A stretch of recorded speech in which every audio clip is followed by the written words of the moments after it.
사부 네 번째 글입니다. 4. 아래에서의 구원이 위에서의 구원이 될 수 있다. 1. 밖에서의 상처, 안에서의 치유. 그들의 생활은 그렇게 점점 침울해져 갔다.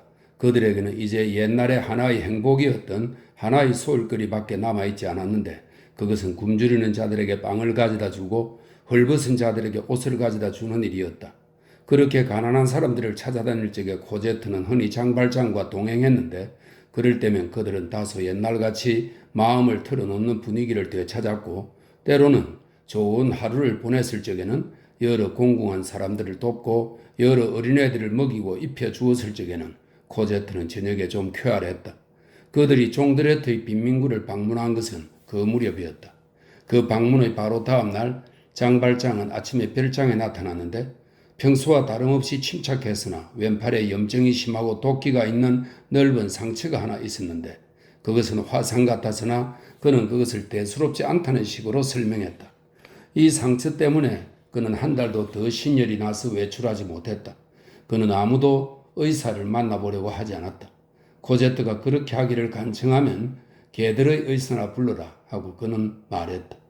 코제트는 아버지에게 도움이 되는 것을 어찌나 성스러운 태도, 그리고 어찌나 천사 같은 행복감을 느끼면서 아침 저녁으로 그의 상처를 치료해 주었던지, 장발장은 그의 모든 옛날의 기쁨이 되돌아오고 그의 두려움과 근심 걱정들이 쓰러져 버리는 것을 느끼고 코제트를 지그시 바라다 보면서 말했다. 오, 참 좋은 상처다. 오, 참 좋은 아픔이다. 코제트는 아버지가 아픈 것을 보고 별장을 버리고 다시 그 작은 별장과 뒷마당에 나와 있기를 좋아했다. 그녀는 그의 온종일 장발장 곁에서 보내고 그가 원하는 책들을 읽어주었다. 대개는 여행책들이었다. 장발장은 거듭나고 있었고 그의 행복은 말로 표현할 수 없는 빛과 함께 되살아나고 있었다. 릭상부르 공원, 그 알 수 없는 젊은 배회자, 코제트의 냉정함, 그녀 마음의 그 모든 구름은 쓰러져 가고 있었다. 그는 이렇게 생각하게 되었다. 나는 그 모든 것을 상상했다. 나는 미친 늙은이다. 그의 행복이 하도 컸기 때문에 종드레트의 빈민굴에서 그렇게도 뜻밖의 이루어졌던 테나르디아의 끔찍한 발견도 그는 별로 개의치 않았다. 그는 빠져나오는 데 성공했고 그의 종적이 없어져 버렸으니 그 밖의 것이 무슨 상관이라 말인가. 그 일을 생각할 때 그는 그 불쌍한 사람들을 가엾게 여길 뿐이었다.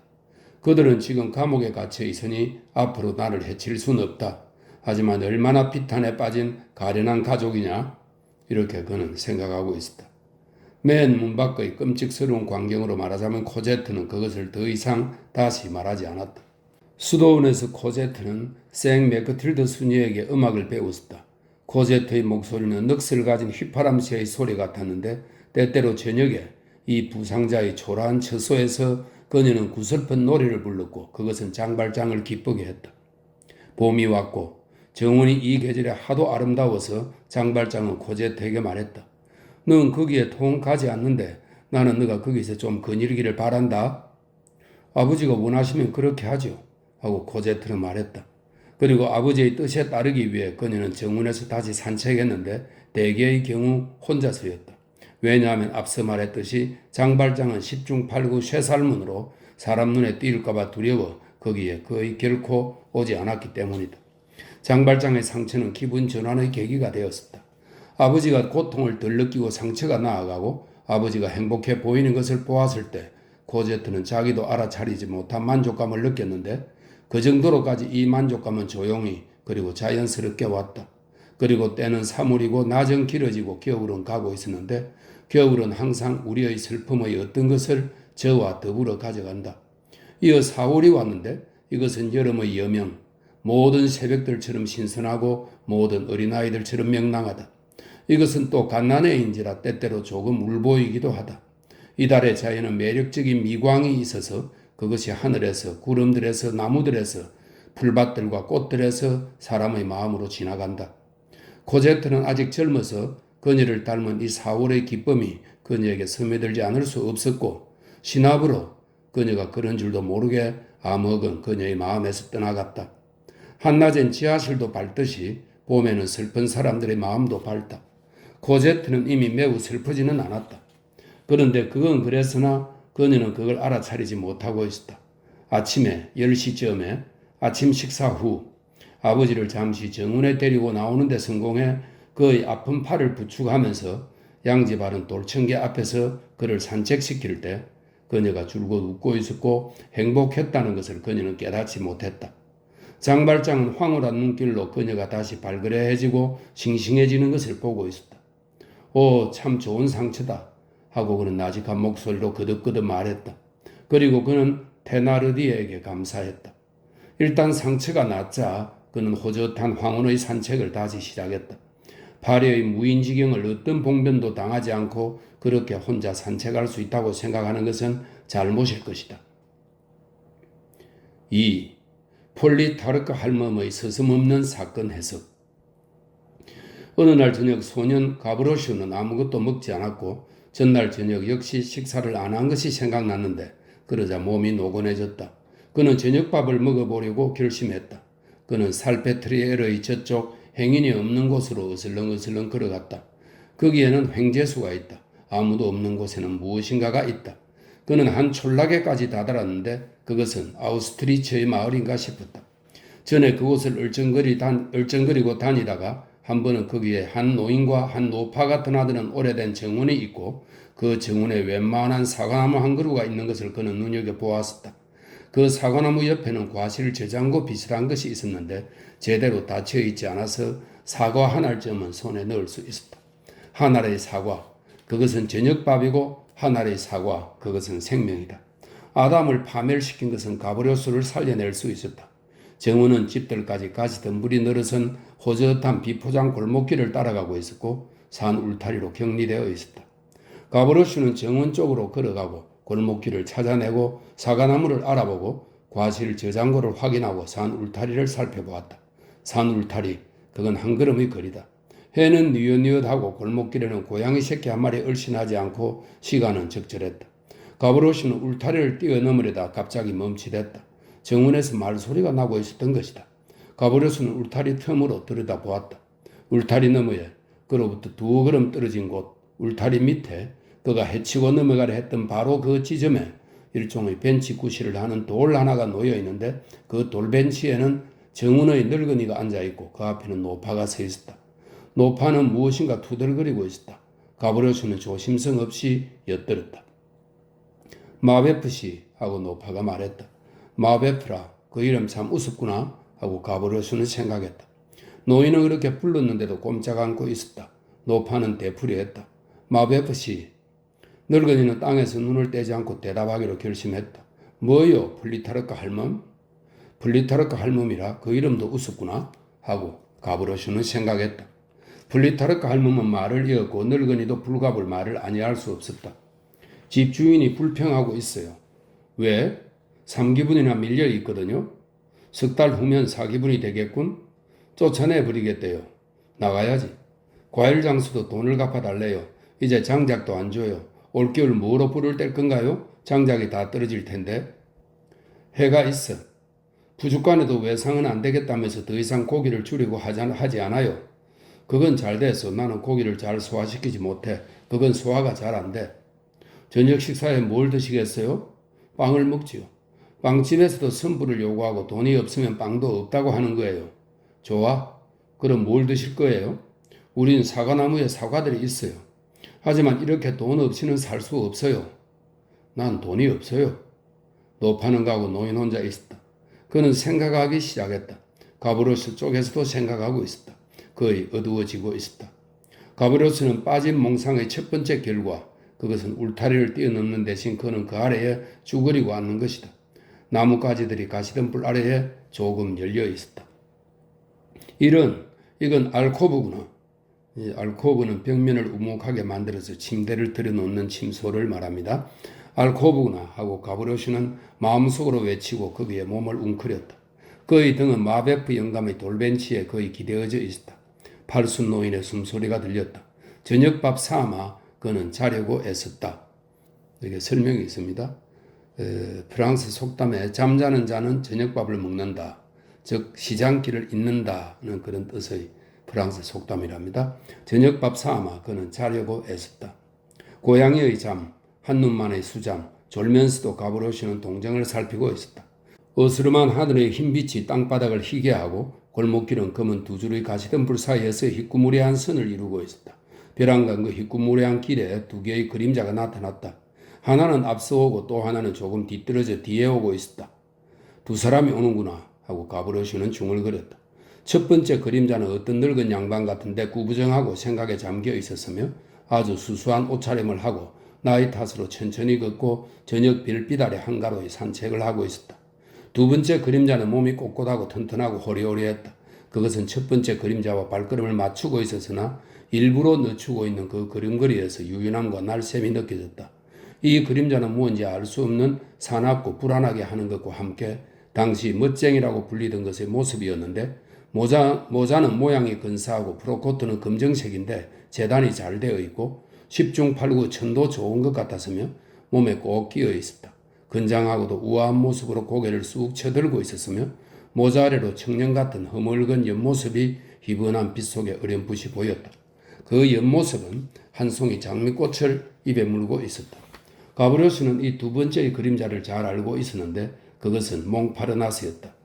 첫 번째 그림자에 관해서는 그것이 순박한 노인이라는 것밖에 그는 아무것도 말할 수 없었다. 가브리오스는 즉시 관찰에 들어갔다. 그 두 행인들 중 하나는 분명히 다른 사람에 대해 계획을 품고 있었다. 가브리오스는 그 경과를 보기에 좋은 위치에 있었다. 그 알코브는 아주 시의적절하게 잠복처가 되어 주었다. 이러한 시간에 이러한 장소에서 추격하는 몽파르나스, 그건 불길했다. 가브리오스는 그 건달의 마음속 깊이 늙은이에 대해 연민의 정으로 처근한 생각이 드는 것을 느꼈다. 어떻게 할까? 개입할까? 한 약자가 또 한 약자를 구원한다. 그것은 몽파르나스에게는 웃음거리였다. 이 18살의 무서운 악한에게는 먼저 늙은이를, 다음에 어린아이를, 그건 두 입의 먹을거리라는 걸 가브리오스는 인정하지 않을 수 없었다. 가브리오스가 곰곰이 생각하고 있는 동안에 공격이 벌어졌다. 느닷없이 그리고 비열하게 노새에 대한 호랑이의 공격이요 파리에 대한 거미의 공격.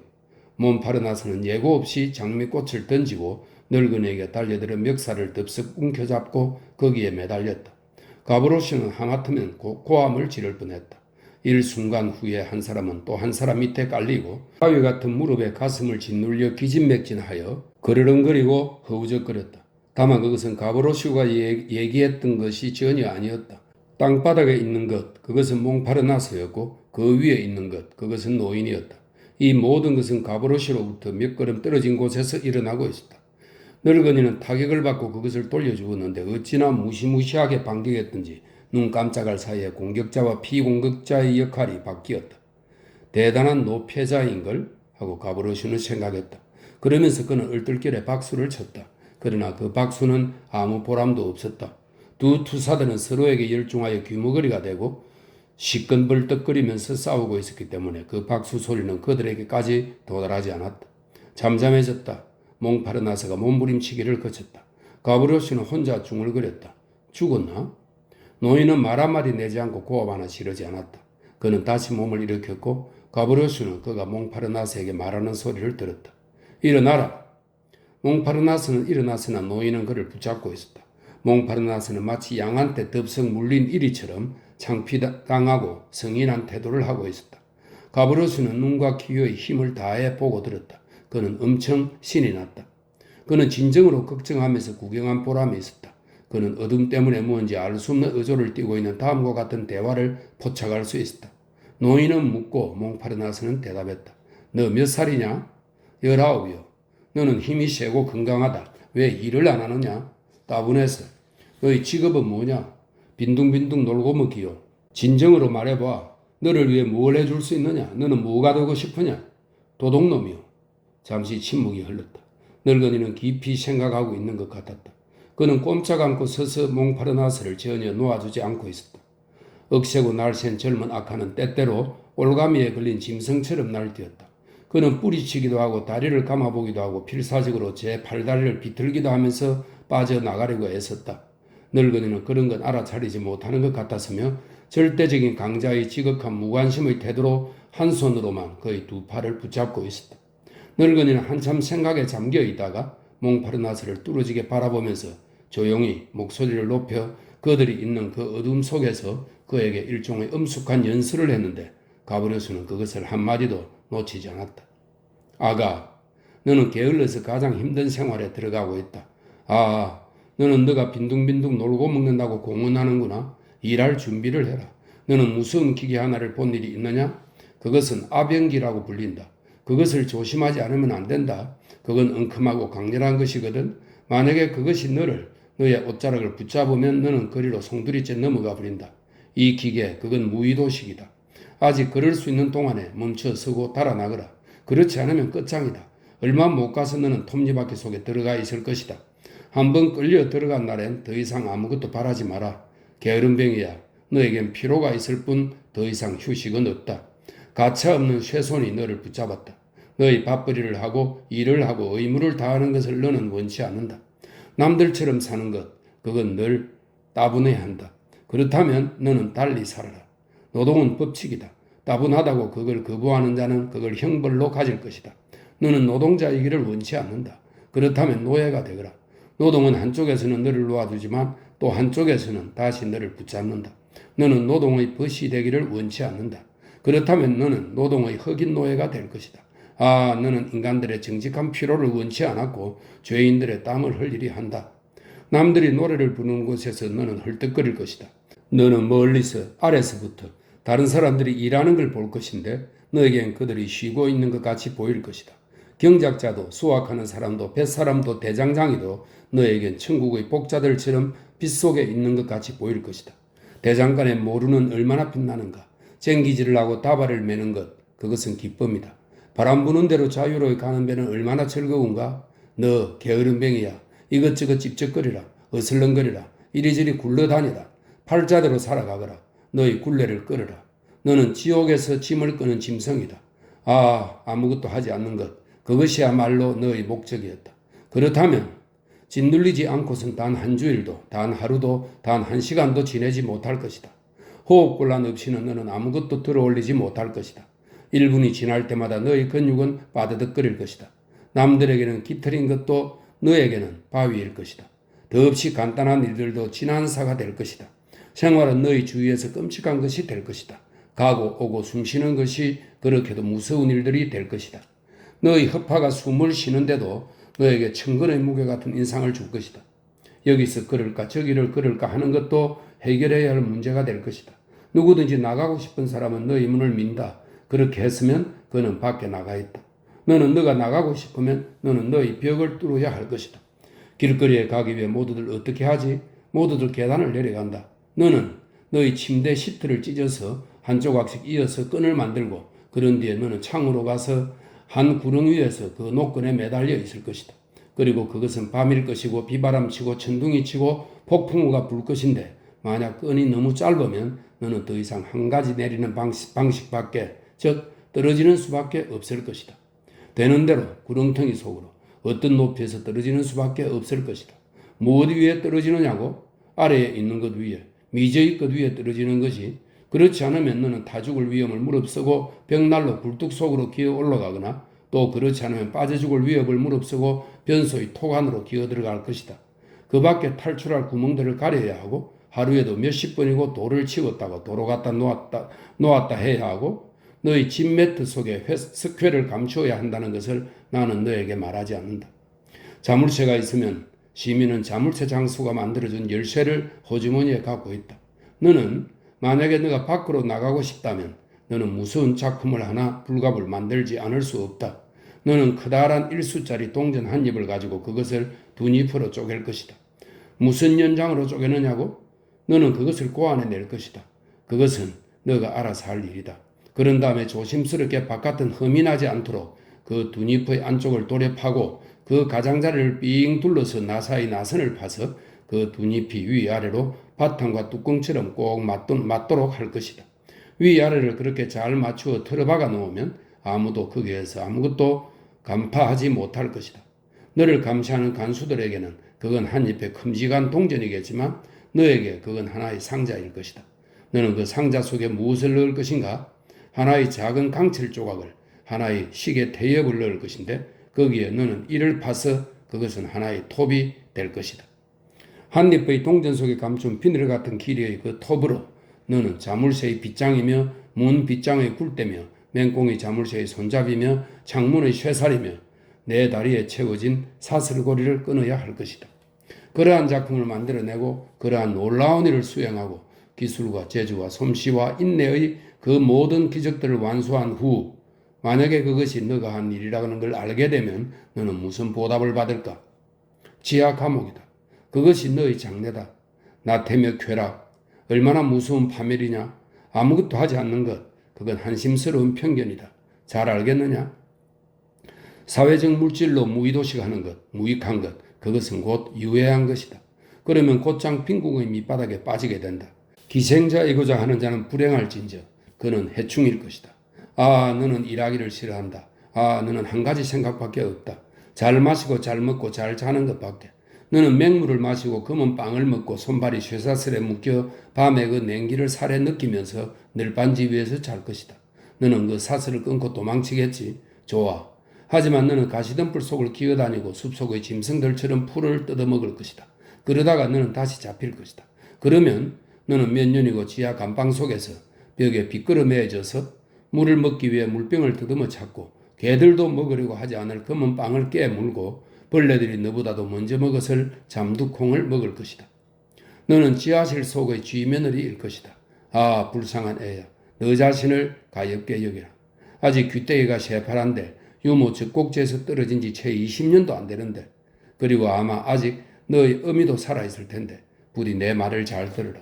너는 고급 검정모직 옷을 입고 칠피 가죽신을 신고 머리털을 찢이고 곱슬곱슬 찢은 머리에 좋은 기름을 바르고 계집애들이 마음에 들고 멋을 뿌리고 싶어한다. 너는 머리를 빡빡 깎이고 붉은 모자를 쓰고 남학신을 신을 것이다. 너는 손가락에 반지를 끼고 싶지만 목에 쇠고리를 찰 것이다. 그리고 만약 여자를 쳐다봤다가 곤봉으로 한 대 얻어맞을 것이다. 그리고 너는 거기에 20살에 들어가서 50살에 거기서 나올 것이다.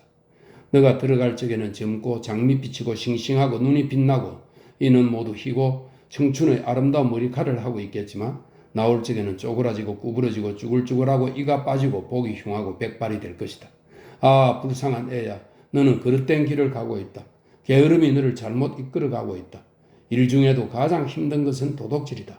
내 말을 믿고 게으름뱅이 노릇하는 그런 힘든 일을 하려 들지 말라. 악한이 되는 것, 그건 용이하지 않다. 정직한 인간이 되는 것이 덜 어렵다. 이제 가거라. 그리고 내가 말한 걸 잘 생각해 보아라. 그런데 너는 내게 뭘 했더라? 내 지갑이었지? 옛다. 그리고 늙은이는 몽파르나스를 놓아주면서 그의 손에 자기 지갑을 놓았는데 몽파르나스는 그 무게를 잠깐 손으로 재보고 그런 뒤에 그것을 훔치기라도 한 것처럼 기계적으로 조심스럽게 블로코트의 뒤 호주머니에 살그머니 밀어넣었다. 이 모든 것을 말하고 행동한 뒤에 노인은 돌아서서 태연히 산책을 계속했다. 넉다리 같으니 하고 몽파르나스는 중얼거렸다. 이 노인은 누구였던가? 독자는 아마 그를 알아챘으리라. 몽파르나스는 어리둥절하여 노인이 어둠 속에 사라져가는 것을 바라보았다. 그렇게 바라본 것은 거의 큰 실수였다. 늙은이가 멀어져가는 동안에 가브로슈가 다가오고 있었다. 가브로슈는 헐끗 옆눈으로 마베프 영감은 아마 잠들어 있었으리라. 여전히 벤치에 앉아있는 것을 확인했다. 그런 뒤에 이 건달은 가시덤불에서 나와 어둠 속을 기어서 가만히 서 있는 몽파르나스 뒤로 가기 시작했다. 그는 그렇게 눈에도 띄지 않고 귀에도 들리지 않게 몽파르나스에게까지 가서 그의 고급 검정모지 프로코트 뒷주머니에 슬그머니 손을 넣어 지갑을 움켜잡고 손을 꺼낸 뒤 다시 기기 시작하여 뱀처럼 어둠 속에 달아나 버렸다. 몽파르나스는 경계해야 할 하등의 이유도 없었고 생전 처음으로 깊이 생각에 잠겨 있었는지라 아무것도 알아차리지 못했다. 가브로슈는 마베프 영감이 있는 지점에 돌아왔을 때 지갑을 울타리 너머로 던지고 불이 나게 달아나 버렸다. 지갑은 마베프 영감의 발 위에 떨어졌다. 그 타격으로 그는 잠을 깼다. 그는 몸을 구부리고 지갑을 주었다. 그는 무슨 영문인지도 모르고 그걸 열었다. 그것은 두 칸으로 되어 있는 지갑인데 한 칸에는 잔돈이 몇 푼 들어있고 또 한 칸에는 나폴레옹 금화, 이게 20프랑짜리 금화입니다. 나폴레옹 금화 6잎이 들어있었다. 마베프 씨는 몹시 놀라 그것을 가정부에게 가져갔다. 이건 하늘에서 떨어졌어요 하고 폴리타르크 할멈은 말했다.